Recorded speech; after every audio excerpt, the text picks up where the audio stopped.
आदर्श दुबे ने लिखा है कि हम कहीं भी हों मगर ये छुट्टियां रह जाएंगी, फूल सब ले जाएंगे पर पत्तियां रह जाएंगी। काम करना हो जो कर लो आज की तारीख में, आंख नम हो जाएगी फिर सिसकियां रह जाएंगी। इस नए कानून का मंजर यही दिखता है अब, पांव कट जाएंगे लेकिन बेड़ियां रह जाएंगी। सिर्फ लफ्जों को नहीं अंदाज भी अच्छा रखो, इस जुगत में सिर्फ मीठी बोलियां रह जाएंगी। क्यों बनाते हो सियासत को तुम अपना हम सफर, सब चले जाएंगे लेकिन कुर्सियां रह जाएंगी। तुमको भी आदर्श पर आदर्श चलना है यहां, वरना इस दलदल में धंसती पीढ़ियां रह जाएंगी। नाज़रीन, मैं हूं यासिर रशीद और आप मेरा व्लॉग देख रहे हैं। नाज़रीन, आज के दिन सुप्रीम कोर्ट की तरफ से धमाका किया गया। सुप्रीम कोर्ट ने एक बम गिराया जो पार्लियामेंट में मौजूद लोगों के ऊपर भी गिरा, वफाकी हुकूमत के ऊपर गिरा, इलेक्शन कमीशन के ऊपर गिरा, सिक्योरिटी इदारों के ऊपर गिरा। वो बम ये गिराया गया है कि 14 मई को इंतखाबात के हवाले से फैसला सुप्रीम कोर्ट ने अपना बहाल रखा है। तहरीरी हुक्मनामा जो तफसीली तौर पे था वो सुप्रीम कोर्ट ने आज जारी कर दिया और सुप्रीम कोर्ट ने कहा कि 14 मई को हर सूरत में इंतखाबात करवाए जाएंगे।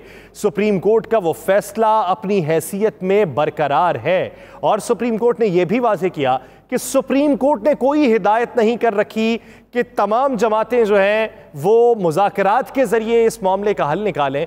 उनका ये कहना है कि ये तमाम जमातें जो हैं ये अपने तई मुज़ाकरात कर रही हैं, लेकिन सुप्रीम कोर्ट का फैसला अपने तई बरकरार है कि 14 मई को इंतखाबात करवाए जाएंगे।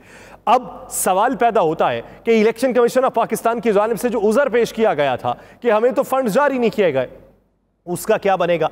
इलेक्शन कमीशन ने अभी तक जो बैलेट पेपर की छपाई नहीं की, उसका क्या बनेगा? इलेक्शन कमीशन ने जो एक दरखास्त दायर कर रखी है कि तारीख देना आपका इख्तियार नहीं है, तारीख देना इलेक्शन कमीशन का इख्तियार है, उसका क्या बनेगा? उधर पार्लियामेंट में मौजूद जो लोग हैं वो अपना एक मौक़िफ़ रखते हैं तो सुप्रीम कोर्ट उस मौक़िफ़ की तायीद नहीं करती, उसका क्या बनेगा? तो यूं सुप्रीम कोर्ट ने एक बम गिराया है मौजूदा सूरत हाल के ऊपर कि आपने अगर अपने मुज़ाकरात करने हैं, अगर आप कोई नतीजा नहीं निकाल पा रहे तो हमारा फैसला तो अटल है, हमारा फैसला तो बहाल है। हमारे फैसले पर अगर मिन्नों अमल नहीं होगा तो इलेक्शन कमीशन की भी पकड़ होगी, स्टेट बैंक की भी पकड़ होगी, वजारत ख़जाना से भी पूछा जाएगा, पार्लियामेंट से भी पूछा जाएगा, वज़ीर आज़म से भी बाज़पुरस की जाएगी, सिक्योरिटी इदारों से भी पूछा जाएगा, वजारत दिफा से रिपोर्ट दोबारा से मांगी जाएगी और फिर सुप्रीम कोर्ट अपना अटल फैसला जारी करेगी जो सुप्रीम कोर्ट ने जारी करना है। क्योंकि एक ही वक्त इंतखाबात के हवाले से भी जो केस है वो समाअत के लिए मुकर्रर हो चुका है। अब एक ही वक्त इंतखाबात के हवाले से सुप्रीम कोर्ट भी केस की समाअत कर रही है, वफाकी हुकूमत भी उसी तरफ को जाना चाहती है, पाकिस्तान तहरीक इंसाफ भी इस मामले पर लचक दिखाना चाहती है, लेकिन मामला है तो तारीख का। अब ये तारीख अगर सुप्रीम कोर्ट ने दे दी फिर मामला कहां पे जाएगा? अगर सुप्रीम कोर्ट कह दे कि आप बजट जो है वो वक्त से पहले आप अनाउंस कर दें और आप जो है जुलाई के आखिर में आप इंतखाबात की तरफ रुजू करें, तो फिर वफाकी हुकूमत के पास क्या ऑप्शन बचता है? ये एक बुनियादी जिम्मेदारी है। लेकिन केसेस के हवाले से बात कर लेते हैं। बात ये भी करेंगे कि ज़मान पाक प्रोजेक्ट के हवाले से क्या बातचीत चल रही है, ज़मान पाक में क्या कोई ऑपरेशन किया जाएगा या नहीं किया जाएगा। मुराद सईद की गिरफ्तारी के हवाले से जो मैं पिछले एक हफ्ते से बात कर रहा था कि अब गिरफ्तारियों का सीज़न दोबारा से शुरू होने वाला है, खैबर पख्तूनख्वा में बड़ी गिरफ्तारी अमल में लाई जाएगी और मैंने तब भी ये बात कर दी थी कि मुराद सईद को गिरफ्तार करने का प्लान बनाया जा रहा है। फिर उसके 2 दिन बाद चहमगोइयाँ होना शुरू हुई, फिर उसके बाद जाके मुराद सईद मंजर आम पे आए और उन्होंने ये बात की कि मेरे पीछे लोग पड़े हुए हैं।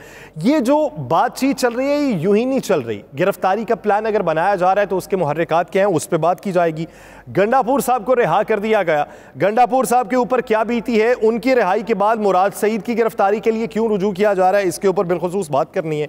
पाकिस्तान पीपल्स पार्टी पाकिस्तान तहरीक इंसाफ के खिलाफ एक बड़ी मुनज़्ज़म कैंपेन चला रही है। शहर शहर कन्वेंशन का इनकाद किया जा रहा है। वज़ीर तलात सिंध शर्जील इनाम मेमन उन कन्वेंशन में शिरकत कर रहे हैं और वो इस हवाले से बातें कर रहे हैं, उस पर भी बात करनी है। लेकिन बात का आगाज़ ये इन्हीं से ही कर लेते हैं शर्जील इनाम मेमन साहब से और उसके बाद इस्लामाबाद हाई कोर्ट की जो आज हियरिंग रही है उसकी क्या अहवाल है उस पर भी बात करेंगे। शर्जील इनाम मेमन साहब कहते हैं कि ये रंगीला है। इमरान खान साहब को उन्होंने रंगीला कहा कि ये रंगीला है कि मुंह पे बाल्टियां डाल के ये अदालत में जाता है, तो पाकिस्तान पीपल्स पार्टी ने ऐसा कोई कदम नहीं उठाया था, ये ऐसा कोई ढोंग नहीं रचाया। मुझे याद है आज से तकरीबन कोई 6 साल पहले की बात है, 6 साल पहले से भी ज़्यादा होगी, कोई तकरीबन 6 से 6.5 साल या 7 साल हो चुके। शर्जील इनाम मेमन साहब पे 467 अरब रुपए करप्शन का केस था।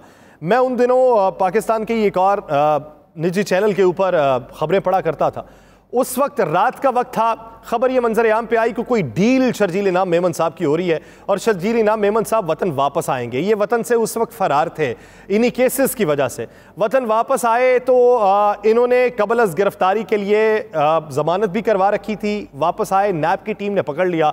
कोई 3 से 4 घंटे तक अच्छा वावेला हुआ कि शर्जील इनाम मेमन गिरफ्तार हो चुके हैं, नैब की टीम उनसे तफ्तीश कर रही है और बिल आखिर उन्हें 4 घंटे बाद नैब की टीम ने रिहा कर दिया। अब जब ये रिहा हुए, केसेस चले, केसेस चलने के बाद इन्हें जेल हो गई। ये जेल में गए और वहाँ पर इनकी तबीयत ख़राब हो गई। तबीयत ख़राब होने की सूरत में इन्हें अस्पताल मुंतकिल किया गया और एक वक्त में चीफ जस्टिस जो उस वक्त के साकिब निसार साहब थे, साकिब निसार साहब गए। मैं इस पर घंटों ट्रांसमिशंस भी उस वक्त करता रहा हूँ, उन ट्रांसमिशंस का हिस्सा भी रहा हूँ। साकिब निसार साहब वो अस्पताल में गए हैं, तो अस्पताल में जाके पता चला कि यहाँ पे तो वो मौजूद ही नहीं है। एक होटल के अंदर अस्पताल की उसे कैटेगरी देके, अस्पताल अनाउंस करके ये शर्जील इनाम मेमन साहब वहाँ पे होते थे, वहाँ से मशरूबात भी बरामद हुए। उस वक्त इनको अस्पताल के अंदर जो लग्जरी आइटम्स फराहम की गई थी उसके ऊपर भी तशवीश का इजहार किया गया और फिर फौरी तौर पे इन्हें जेल मुंतकिल किया गया। तो पूछना यह है कि क्या दूसरी सियासी जमातें या आपकी सियासी जमातें, या बजाते खुद आप, क्या आप इस तरह के अवामिल के अंदर मुलव्वस नहीं रहे? आप भी मुलव्वस रहे हैं, वो भी मुलव्वस रहे हैं, वो भी इस वक्त वही चीज़ें अपना रहे हैं जो चीज़ें आप अपनाया करते थे। आप लोगों ने सिखाया कि सिस्टम अगर आपके मुवाफिक नहीं चल रहा तो फिर आप सिस्टम के साथ किस तरीके का बर्ताव करेंगे। वही चीज़ें आपकी सिखाई हुई, उसी पे मिनवान उधर से अमल किया जा रहा है। तो अब क्या बात करनी उसके ऊपर? या आपने कोई अच्छे अवामिल किए होते तो आप बात करने के लायक होते, या उनकी तरफ से अब कोई अच्छी बात है तो मुस्तकबिल में वो बात करने के लायक होंगे। ये सारी बातें यूं ही चलती रहेंगी, लेकिन बदलाव अगर इसमें लाना है तो अपनी पुरानी गलतियों पे पर्दा डालने की बजाय उस पे माफी मांगने पे बदलाव लाया जा सकता है।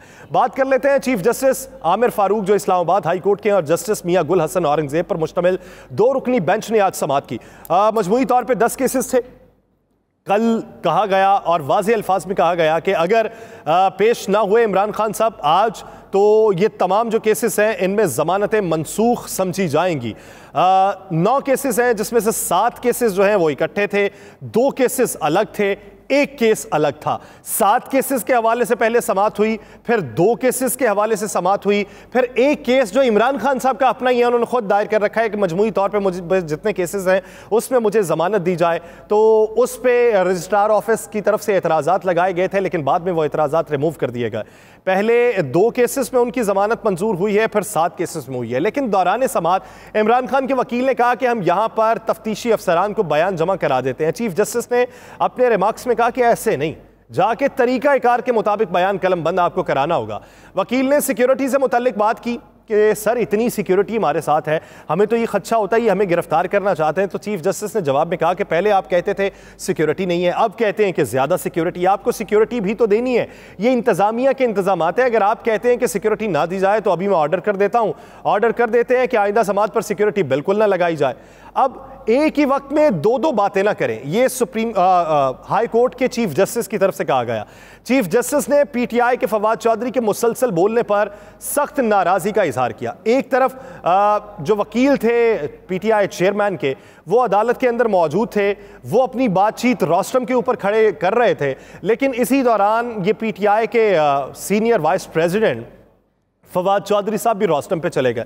ये रोस्टम पर गए हैं तो वकील ये उनके नहीं थे, ना ही उनके तर्जुमान थे। तो ये वहाँ पे जाके इन्होंने बात करना शुरू की है। उनकी तरफ से 1 बार मना किया गया, 2 बार मना किया गया, तीसरी बार सख्त अल्फाज में कहा गया कि आप वकील नहीं हैं, आप चुप कर जाएं। लेकिन फिर भी वो चुप ना हुए तो फिर इजहार भरम ही किया गया। रिमार्क्स ये गए कि हम आपको इज्जत से रिलीफ दे रहे हैं, आप नहीं चाहते तो फिर आपकी मर्जी, अदालत अपना ऑर्डर जारी कर देगी। तफ्तीशी ऑफिसर मौजूद हैं, उनके पास जाकर बयान कलम बंद करवाएं। फिर बाद में अदालत ने इमरान खान की दहशतगर्दी के 7 मुकदमात में से, जबकि कचहरी में ज़ेर समाअत 2 मुकदमात में 9 मई तक ज़मानत में तौसीह कर दी। साबिक़ वज़ीर-ए-आज़म इमरान खान अपनी अबूरी ज़मानत की मुद्दत ख़त्म होने पर इंसदाद दहशतगर्दी की खुसूसी अदालत में पेश नहीं हुए तो उनके वकला की जानिब से हाज़िरी मुआफ़ी की दरख्वास्त जमा करवाई गई, जिसमें मौक़िफ़ इख्तियार किया गया कि इमरान खान ने इस्लामाबाद हाई कोर्ट में पेश होना है, और अदालत ने इस्तदा मंजूर करते हुए इमरान खान को हाज़िरी से इस्तिस्ना दे दिया। उधर जमान पाक जलाओ घेराव के मुकदमे में हम्माद अजहर, फवाद हुसैन चौधरी और फारूक हबीब की अबूरी ज़मानत में 16 मई तक तौसीह हो चुकी है, और अदालत ने हम्माद अजहर से इस्तफसार किया कि बताएं अबूरी ज़मानत के लिए कब की तारीख मुकर्रर की जाए, जिस पर तहरीक इंसाफ के रहनुमा ने इस्तदा की कि 14 मई को इंतखाबात हैं, उसके बाद की तारीख मुकर्रर कर दें। अदालत ने इस्तफसार किया कि क्या 14 मई को इंतखाबात हो रहे हैं, जिस पर हम्माद अजहर ने जवाब दिया कि कानून के मुताबिक तो है, लेकिन सरकार का कुछ पता नहीं। पीटीआई के रहनुमा हम्माद अजहर और फारूक हबीब ने कहा कि जाली पर्चों के जरिए ब्लैकमेल करने की कोशिश की जा रही है। अदालत ने फवाद चौधरी की पेशी से इस्तिस्ना की दरख्वास्त भी मंजूर कर ली। तो ये तो मामला है खान साहब के केसेस के हवाले से या पीटीआई रहनुमाओं के केसेस के हवाले से, लेकिन मुल्क भर में एक साथ इलेक्शन का केस समाअत के लिए मुकर्रर हो चुका है। चीफ जस्टिस उमर अता बंदियाल की सरबराही में सुप्रीम कोर्ट का 3 रुकनी बेंच कल समाअत करेगा। 3 रुकनी बेंच में जस्टिस मुनीब अख्तर, जस्टिस एजाजुल एहसन शामिल हैं। सुप्रीम कोर्ट में समाअत कल दिन 11 बजे शुरू होगी। वज़ीर आज़म के मुआविन खुसूसी मलिक अहमद खान कहते हैं कि कुछ जज एक ही तरह के फैसले देने के लिए 8 साल से बेंचेस में बैठे हुए हैं, वो हिसाब जो भी देते हैं वो वाजिब नहीं है, उन पर सजाएं सुना रहे हैं। शहजाद अकबर और नैब को बतौर आला-ए-कार इस्तेमाल किया जाता रहा है। मियाँ नवाज शरीफ को एक साजिश के तहत ताहयात नाहिल किया गया। अब सुप्रीम कोर्ट ये फैसला करेगी कि सियासी पार्टी को कौन लीड करेगा। चीफ जस्टिस भी मान रहे हैं कि साकिब निसार के साथ उनके ताल्लुकात हैं। तहरीक इंसाफ की टिकट्स एक साबिका चीफ जस्टिस का बेटा बांट रहा है। अब इस मामले के ऊपर मलिक अहमद खान साहब का अगर ये हम नज़रिया देखें तो मलिक अहमद खान साहब को उन शख्सियात में शुमार किया जाता है जो तहम्मुल मिजाजी से बात करते हैं, मंतिक और दलाइल के ज़रिए बात करने पर यकीन रखते हैं। लेकिन मौजूदा दिनों के अंदर जिस तरह का रवैया मलिक अहमद खान साहब भी अपना चुके हैं, इससे वाज़े तौर पर यह बयानिया सामने आता है कि वफाकी हुकूमत या वफाक की इत्तेहादी जमातें या पाकिस्तान मुस्लिम लीग नून के तमाम धड़े इस बात के ऊपर कायम हैं कि मौजूदा हुकूमत के अंदर अगर आपने बचना है तो इसी तरह का ही बयानिया अपनाना पड़ेगा, क्योंकि यही बयानिया आप अपनाएंगे तो इसीलिए चीज़ों को प्रोलॉन्ग कर सकते हैं। क्योंकि बजट भी आप पहले पेश नहीं कर सकते, बजट पेश करने में ताखीर का खदशा है, टैक्स प्लान ताहाल मुकम्मल नहीं है। और चेयरमैन एफबीआर आसिम अहमद ने भी कह दिया है कि रवा माली साल जुलाई था अप्रैल इंपोर्ट कम होने की वजह से शॉर्टफॉल का सामना है। मोबाइल फोन्स और कार्स पर रेगुलेटरी ड्यूटी 31 मार्च को खुद खत्म हो चुकी है। वजारत तजारत जब कहेगी नया नोटिफिकेशन जारी कर देंगे। अब इस मामले के ऊपर आप ये भी देखिए कि बजट भी वो पेश नहीं कर सकते, बजट पेश करने में भी मुश्किलात का सामना है, तो फिर उन टर्म्स एंड कंडीशंस पे कैसे माना जाएगा कि हम बजट पेश कर देंगे 8 से 10 तारीख तक और उसके बाद हम इलेक्शन की तरफ माइल हो जाएंगे।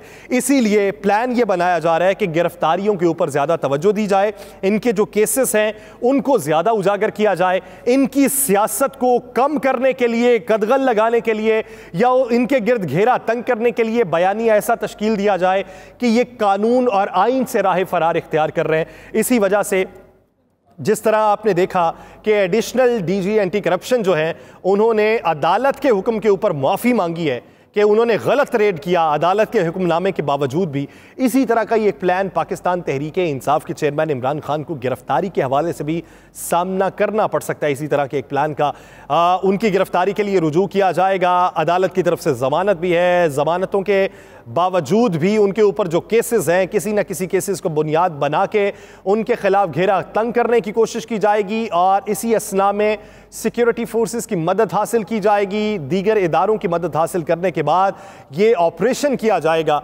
और इस ऑपरेशन में गिरफ्तारी के चांसेस किस हद तक मुकम्मल होते हैं ये एक अलग बात। लेकिन इस पे परवेज़ इलाही साहब के जो करीबी रफ़का हैं वो यही गुमान करते हैं कि जिस तरीके से इन्होंने ज़हूर इलाही पैलेस के गिर्द घेरा तंग करने की कोशिश की थी, वहाँ पे जो इनका प्लान था उसकी नाकामी के बाद ये फिर से ज़मान पाक का रुख करना चाहते हैं। ये समझते हैं कि जिस तरह का जवाब उधर से आना चाहिए था वो नहीं आया, तो ये जवाब अब ज़मान पाक की तरफ से सामने आएगा। लेकिन उधर पाकिस्तान तहरीक इंसाफ ने अपने कारकुनान को जमा करना शुरू कर दिया, कारकुनान वहाँ पर जमा होना शुरू हो चुके हैं, कैंप्स फिर से लगना शुरू हो चुके हैं।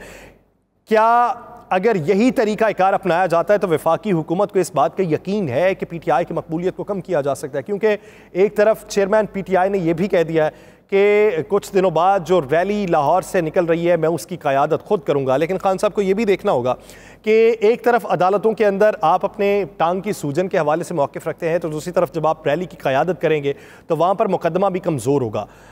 इस बात के ऊपर मैं नहीं जाना चाहता कि उनकी टांग में तकलीफ़ कितनी है और उनके लिए ये रैली कितनी इंपॉर्टेंट है और केसेस कितने इंपॉर्टेंट है और अदलिया केसेस को कितनी अहमियत दे रही है, इस बात से कतई नज़र।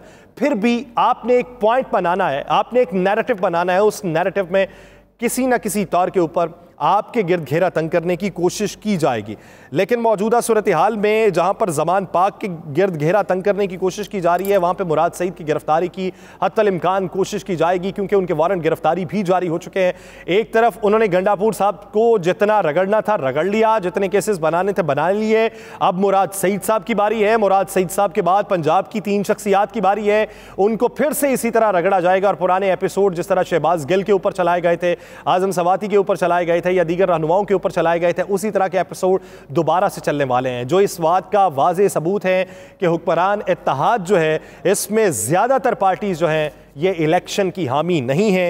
लेकिन अगर आप इलेक्शन की हामी नहीं है तो मुल्क में अफरा तफरी की इस वक्त जो कैफियत पैदा हो चुकी है ये भी आपके हक में नहीं जाएगी।